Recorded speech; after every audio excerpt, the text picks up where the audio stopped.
हरियाणा और तुम्हारे जम्मू कश्मीर दो में चुनाव है। जम्मू कश्मीर में इन्होंने अपने कैंडिडेटों की लिस्ट वापस ले ली, और हरियाणा में ये चाहते हैं कि चुनाव आगे बढ़ जाए, पर अब चुनाव तो होने ही हैं। और हरियाणा और जम्मू कश्मीर से सरकार इनकी निपटने वाली है, मतलब ये आने वाले नहीं हैं, क्योंकि इन्होंने 11 साल में कोई ऐसा काम नहीं है जिसे कह सको आप अच्छा किया हो। अब मोदी जी को ही ले लो, उधर तो बाहर जाके मस्जिद में जाते हैं, मस्जिद में जाके मत्था टेक रहे हैं, और अंदर क्या कह रहे हैं, हिंदुस्तान में उनके बंदे क्या कह रहे हैं कि काट देंगे मुसलमानों को। अरे कहाँ ले जाना चाहते हो इस देश को, कहाँ क्या करना चाहते हो? इनका यही है कि फूट गिरो और राज्य करो। ये अंग्रेजों वाले हैं, क्योंकि इन्होंने हमेशा अंग्रेजों की गुलामी की। इन्होंने देश को आज़ाद करने में इनके साथ किसी नेता का एक का नाम बता रहे हैं कि भाई उसने हमारे देश के, हमारे गुजरात के किसी ने या हमारे नेता ने किसी ने शहादत दी। ये सब ऐसे ही हैं। और हरियाणा में इनका मेरे ख्याल से तो इस हालात में जो हालात बने हुए हैं हरियाणा के अंदर, मेरे ख्याल से 2-4-5 सीट ले जाए तो बहुत ही समझना, नहीं तो हरियाणा में इनकी हालत जी का जिस तरह से बयानबाजी हो रहा है, हरियाणा इलेक्शन हो उसके बाद यूपी पे भी नजर रहेगी, क्या असर रहेगा यूपी पे? हरियाणा में भी निपटेंगे और यूपी में भी निपटेंगे ये, क्योंकि अब जनता है ना जागरूक हो चुकी है। वो जानती है ये हिंदू मुसलमान या ये धर्म की राजनीति या मंदिर है ना, ये कुछ नहीं है, ये जरूरी नहीं है। जरूरी जो चीज़ है रोजगार है, स्वास्थ्य है, उसमें तो इनकी किसी नेता का, मोदी जी तो छोड़ो, कोई एक छोटे मोटे नेता का भी बयान नहीं आता कि हम रोजगार के अवसर देंगे या हम आपके लिए स्वास्थ्य सेवा अच्छी करेंगे। इन पर इनका कोई बयान नहीं आता। इनका बयान वही आता है हिंदू मुस्लिम, इसके अलावा ये क्या कर सकते हैं? और पिछले 11 साल में इनके जितने भी वादे हैं, कोई भी एक आदमी ये बता दे कि भाई 11 साल में ये वादा किया। कहते हैं धारा 370 हटाई। धारा 370 अगर पूरी पढ़ोगे ना सर, तो उसका हिसाब किताब कुछ और था। अब इसे तोड़ मोड़ के अब कहते हैं कि सन 1990 में जम्मू कश्मीर में कश्मीर पंडितों के साथ बहुत गलत हुआ। मैं मानता हूँ गलत हुआ, पर उस टाइम सरकार किसकी थी? सरकार किसकी थी? बीपी सिंह की सरकार थी, और इन्होंने बाहर से समर्थन दे रखा था। और जम्मू कश्मीर में राष्ट्रपति शासन था उस टाइम, और जगमोहन उस टाइम आगे गवर्नर थे।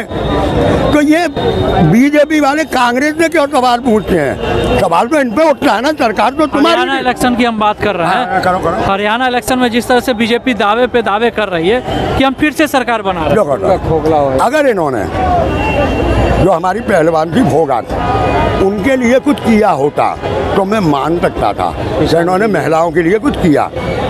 उनके साथ इन्होंने जो व्यवहार किया, खिलाड़ियों के साथ, हरियाणा के खिलाड़ियों के साथ जो व्यवहार हुआ, जो रोड पे बेचारे घसीटे गए जंतर मंतर पे, उसके बाद भी इनके नेताओं के ऐसे ऐसे बयान आए उल्टे सीधे। इनके नेताओं के ऐसे ऐसे बयान आए, जैसे कि आपकी ये कुश्ती अध्यक्ष जो थे सरन, उनका ऐसा बयान आया, कंगना राणावत का बयान आया। इनके ऐसे बयान आए ना कि हरियाणा की जनता इनसे दुखी हो चुकी है और हरियाणा की जनता इन्हें वोट नहीं देगी। इनका तो पत्ता ही साफ है। और अब धीरे धीरे जैसे जैसे जिस स्टेट के चुनाव होते जाएंगे ना, हरियाणा, जम्मू कश्मीर, फिर उसके बाद आपके उत्तर प्रदेश के आ रहे हैं, निपटना है। और मैंने पहले भी कहा है, हरियाणा और जम्मू कश्मीर में ये निपट गए तो समझो सेंटर में से मोदी की सरकार अपने आप गिर जाएगी। किसी को राहुल को जरूरत नहीं है सरकार गिराने की, अपने आप ही सरकार गिर जाएगी इनकी। इस तरह से हरियाणा इलेक्शन में दावे पे दावे किए तो मोदी का तो कोई काम ही नहीं है वहाँ पे। मोदी जी का, बीजेपी सरकार का तो कोई काम ही नहीं है हरियाणा के अंदर। क्यों काम नहीं है? ये जो हमारे जो पहलवान लोग थे, इनका कोई पक्षपात में मोदी जी ने, बीजेपी तो दावे कर रही है ना। क्या, किस बात के दावे कर रही है? आ रहे हैं हरियाणा में नहीं आ सकते सर। बीजेपी को तो यहाँ इतने आदमी खड़े हैं, हरियाणा का अर्थ बता दो। आज पत्रकार से लेकर जितने भी लोग खड़े हैं, मैं उसे गुरु मान लूंगा अपना। भाई हरियाणा को अर्थ तो ना पतो है, ना पतो। आप बता दो भाई, आपसे पूछना चाहते हैं। खुद जानना चाहता हूँ तो भैया, नाम हरियाणा है। हरियाणा एक अपने पंजाब से छोटा सा टुकड़ा निकला हुआ है, इतना तो पता है। हरियाणा इलेक्शन में इस बार, हरियाणा इलेक्शन के अंदर या तो आएगी आप नेता, या फिर कोई मतलब वैसे पार्टी आएगी। कांग्रेस दावे कर रही है। कांग्रेस तो कर तो रही है, हम भी कांग्रेस ही हैं, ऐसी बात नहीं है, लेकिन कोई विश्वास नहीं। क्या लग रहा है भैया, कौन आएगा हरियाणा में? हरियाणा में तो एकदम डायरेक्ट कांग्रेस आने वाला है। जो अभी लोकसभा के इलेक्शन हुए 3 महीने हुए हैं, तो उसका असर इतनी जल्दी तो खत्म होगा नहीं।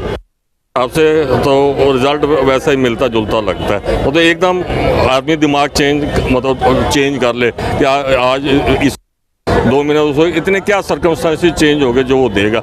ये तो इसलिए नेचुरली भाई, तो देखो वैसे कहते हैं ना, in politics night is a very long period.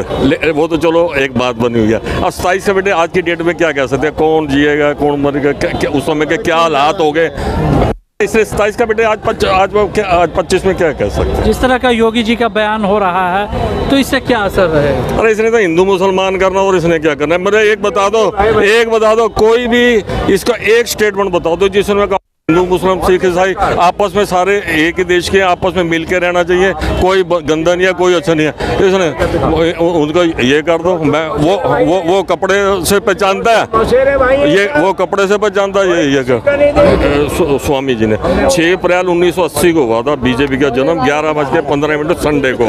तो जब उन्होंने अडवाणी जी, मुरली मनोहर जोशी जी, दोनों की बेटियां मुसलमानों के घर में ब्याही हुई हैं, तो जब वो अपने गुरु के पास गए जो उनका ज्योतिष का गुरु था, बोले यार तुमने ये कौन से डेट में ये कर दी, थोड़ा देख लेते, डेट नहीं है। तो एक मिनट, एक सेंटेंस और। तो स्वामी जी ने कहा था कि इनके बीजेपी के डीएनए में ही झगड़ा, क्लेश, लूट खसोट, बदतमीजी और ये लिखी है, और वही हम तो इसकी देख रहे हैं। क्योंकि इन्होंने हिंदू मुसलमान और हिंदुओं को क्यों लड़ाया? पहले तो हिंदू मुसलमान वो तो लड़ाते हैं वहाँ, ठीक है, मस्जिद में वहाँ जाके माथा टेका मोदी ने मांगे, बरौनी अभी जाके, यहाँ तो किसी मुसलमान से गले नहीं मिलते। तो इन्होंने इसीलिए करते हैं, पहले तो हिंदू मुसलमान करा, उनको तो साइड करो, फिर हिंदुओं की लड़ाई, जो हम हिंदू हैं, नॉन बीजेपी के और ये बीजेपी के हिंदू हैं, अब हम दो डिवाइडेड है। इनको भी मतलब आपस में इतने पहले तो विद्रोही होते थे, ना वी आर लाइक एनिमी, और इनका चाहे इनका ना यही रहे और उधर किधर ध्यान ही ना जाए कि अडानी अंबानी को इसने 16 लाख करोड़ माफ करा। Congress party is national builder of India. Congress एक देश बनाने वाली पार्टी है, ना कि देश बिगाड़ने वाली। कांग्रेस ने देश बनाया है सर, इसरो बनाया, IITs बनाया, आप जिस स्कूल कॉलेज में पढ़े वो भी कांग्रेस ने बनाया है। इनका कुछ सर, मैं प्रधानमंत्री मुद्रा योजना के अंतर्गत इंदौर मध्य प्रदेश का रहने वाला हूँ। मैं प्रधानमंत्री मुद्रा योजना लोन के लिए पिछले 6 से 7 साल से मैं सतत प्रयास कर रहा हूँ, लेकिन मुझे प्रधानमंत्री मुद्रा योजना लोन नहीं मिल पा रहा है। मैं आज भी JP नड्डा साहब के घर गया था, वहाँ पर जाके उन्हें व्यक्तिगत रूप से मैं लिखित में एक आवेदन दे के आया हूँ, और PMO में पिछले 6 से 7 साल से कई आवेदन दिए हैं मैंने, जिनके एविडेंस मेरे पास में ये रहे हैं सर। और मोदी जी कहते हैं कि हमने 35 लाख युवाओं को 45,000 करोड़ का लोन दिया है, तो वो कहाँ दिया है, किसे दिया है, देश को ज़रा बताएं, देश को समझाएं। आज देश का युवा बेरोजगार है, हम इंदौर से आके यहाँ भीख मांग रहे हैं, पूरे मध्य प्रदेश में हमारी कोई नहीं सुन रहा है। क्यों नहीं सुन रहा है सर? क्या समस्या है सर? ये दिखा दो, पेपर दिखा दो, ऐसे दिखा दो। ये प्रधानमंत्री मुद्रा योजना के लिए मैं 2019 से, ये 19 का पेपर है, उसके बाद में ये कह रहा है कि सब लोगों को सर मिल रहा है, तो सबको मिल रहा है, तो मुझे क्यों नहीं मिला? मुझे क्यों नहीं मिला? ये मैं क्यों घूम रहा हूँ बोल रहा हूँ? अगर मिल रहा है तो मुझे